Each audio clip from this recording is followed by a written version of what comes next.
1, জলহস্তী hippo. এটা বিশ্বাস করা হয় যে হিপ্পোর মল সবচেয়ে বিপজ্জনক এবং এর মল সবচেয়ে বিষাক্ত। হিপ্পোরা যখন মল ত্যাগ করে তখন তারা তাদের লেজকে পর্যাপ্ত দূরে স্প্রে করে যাতে স্ত্রী জলহস্তীকে আকর্ষণ করে। হিপ্পো পুকুর বা নদীর পানিতে অক্সিজেনের পরিমাণ কমিয়ে দেয়, যার কারণে মাছ মারা যায়। আমরা আপনাকে বলি যে হিপ্পো এমন একটি প্রাণী যে দীর্ঘ সময় ধরে জলে থাকার পরও সাঁতার জানে না। নম্বর 2, নারী ক্যাঙ্গারু। যখন একটি মহিলা ক্যাঙ্গারু শিকারী দ্বারা কি বোধ করে তখন সে তার বাচ্চাদের তার থলি থেকে ফেলে দেয়, এটি শিশুর কাছ থেকে শিকারীকে বিভ্রান্ত করার জন্য অথবা পালানোর সুবিধার্থে। তাই কঠোর পরিস্থিতিতে যখন সম্পদের অভাব হয়, একটি মা ক্যাঙ্গারু এমনকি তাদের অন্যদের সমর্থন করার জন্য তার একটি শিশুকে দিতে পারে। এটি একটি নির্জন প্রাণী যে নিজেকে বাঁচানোর জন্য তার বাচ্চাদের ঝুঁকিতে ফেলে। নম্বর 3, মহিলা সিংহ।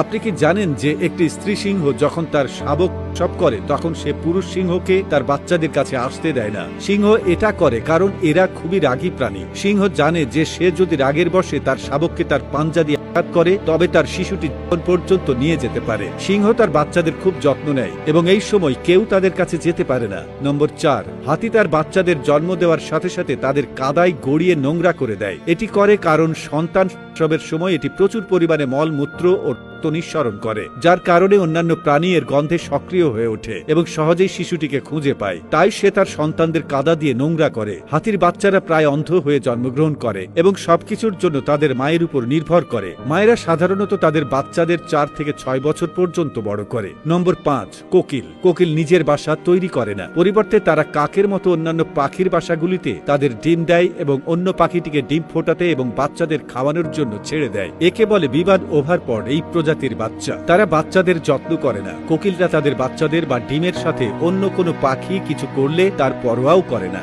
নম্বর 6, ফায়ারফ্লাই। ফায়ারফ্লাইজ তাদের আলোকে আকর্ষণ করার জন্য সামনে পেছনে ফ্ল্যাশ সংকেত দেয়। মহিলা ফায়ারফ্লাইরা তাদের প্রেমিকের দীপ্তি কতটা পছন্দ করে তার উপর ভিত্তি করে তাদের সঙ্গী বেছে নেয়। আরো ফ্ল্যাশ এবং তীব্রতা খুব আকর্ষণীয় বলে মনে করা হয়। প্রভাবিত মহিলা ফায়ারফ্লাইরা আগ্রহ দেখানোর জন্য প্রদর্শিত পুরুষ ফায়ারফ্লাইয়ের দিকে তাকায়। নম্বর 7, পান্ডা। চিড়িয়াখানার কর্মচারী বলেছেন যে পান্ডাদের সামলানো খুব কঠিন কাজ, কারণ তারা এতটাই বোকা যে তারা আত্মাহুতিও করে ফেলে। আপনি ভিডিওতে তাদের ক্রিয়াকলাপ দেখতেই পাচ্ছেন কিভাবে পান্ডারা নিজেকে এত উচ্চতা থেকে ফেলে দেয়। তো বন্ধুরা, এই প্রাণীগুলোর মধ্যে কোনটিকে আপনি সেরা বলে মনে করেন কমেন্ট করে আমাদের জানিয়ে দিন। তো বন্ধুরা, এতক্ষণ আমাদের সাথে থাকার জন্য আপনাকে অসংখ্য ধন্যবাদ। পরবর্তীতে দেখা হবে নতুন কোনো তথ্য নিয়ে। ততক্ষণ পর্যন্ত ভালো থাকুন, সুস্থ থাকুন এবং আমাদের পেজটি ফলো করে সাথেই থাকুন। ধন্যবাদ।